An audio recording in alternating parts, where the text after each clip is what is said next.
I certainly thank my good friend from Washington for organizing this special order, and I want to thank my good friend Mr. Fincher for his work on the legislation, and for those that are really talking about trying to create jobs.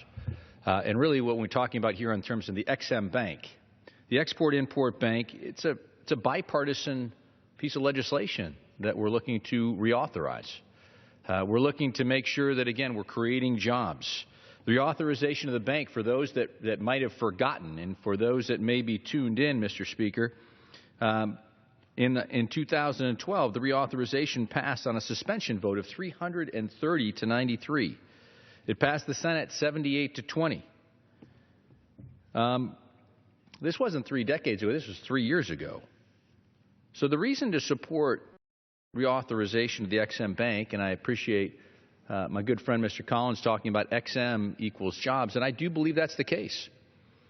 You've all heard the statistics. I mean, 83% of the loans nationwide from the XM Bank are going to small businesses.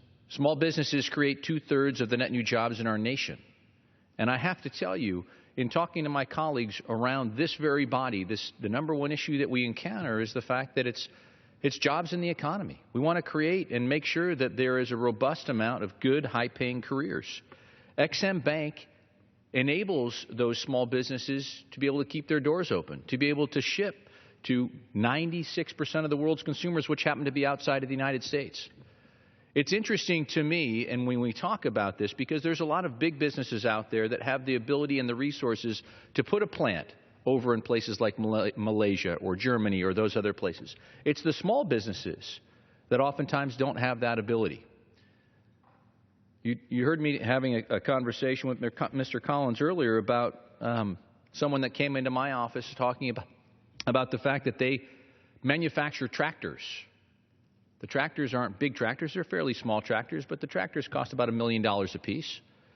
And if they aren't able to manufacture those tractors here in the United States, getting that Export-Import Bank financing, they'll go somewhere else. They have a facility in France that they'll be able to use. Those are jobs that are going to leave the United States. So I do believe that when we talk about the economic growth in manufacturing, my district, and I know many of the other districts, my colleagues here, are heavy in manufacturing. We're the 4th largest manufacturing district in the 10th District of Illinois. We have literally hundreds, 54,000 jobs in the district rely upon exports. Boeing, which I recognize that there's a lot of people that want to talk about Boeing. Boeing actually has 36 suppliers in the 10th District of Illinois. These are 36 businesses and hundreds of employees that support making things that go into a Boeing plane. You've heard the adage that when a Boeing plane lands, 21,000 small businesses land with it. This is important. This is talking about good, high-paying jobs, things that the Export-Import Bank absolutely helps support. And the thing that's interesting to me is that if we choose to not reauthorize the Export-Import Bank, who loses? Our competitors overseas have export financing. Our small businesses will be the ones that lose. We're going to, in essence, tie one hand behind our back and make us less competitive. I can't think of a crazier thing to make us less competitive. We want to be more competitive. We want to give our small businesses every advantage possible to be able to go out and compete and win. This is what we have an obligation to do. This is what we have an opportunity to do.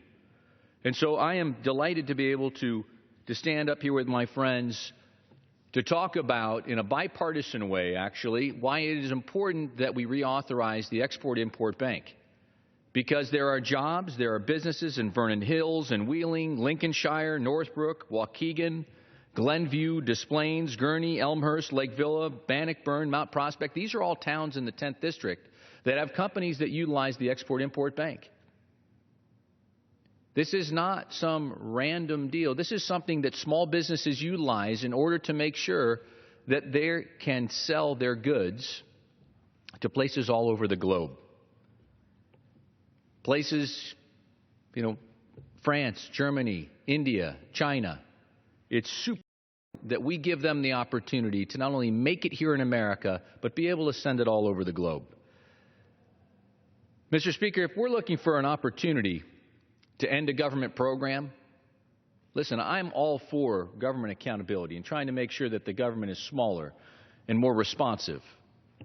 Let's not focus on a government program that brings in billions of dollars into the federal treasury and creates jobs. We've heard about the crony capitalism, and frankly, I think that we need to be focusing on how do we help small businesses. Because again, if we shut down the Export-Import Bank, who loses? Our small businesses.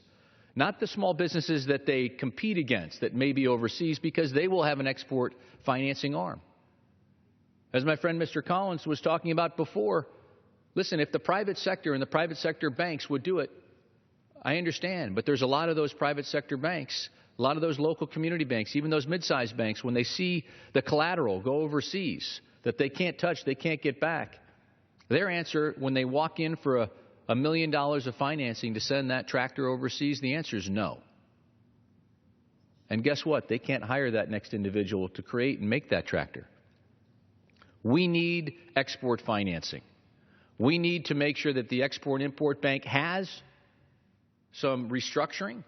This bill does some of that in terms of the bill that we're looking for, to try to have some changes that go into the Export-Import Bank to make sure that we are having that appropriate oversight, to make sure that we're holding them accountable. But it is absolutely vital, Mr. Speaker, for good, high-paying careers, that the Export-Import Bank is reauthorized, and reauthorized with an overwhelming support. If it comes to the floor, Mr. Speaker, I am confident that this passes. So I want to thank my good friend from Washington for bringing this up. I want to thank my colleagues for up and supporting what we all know is going to be absolutely good for small business.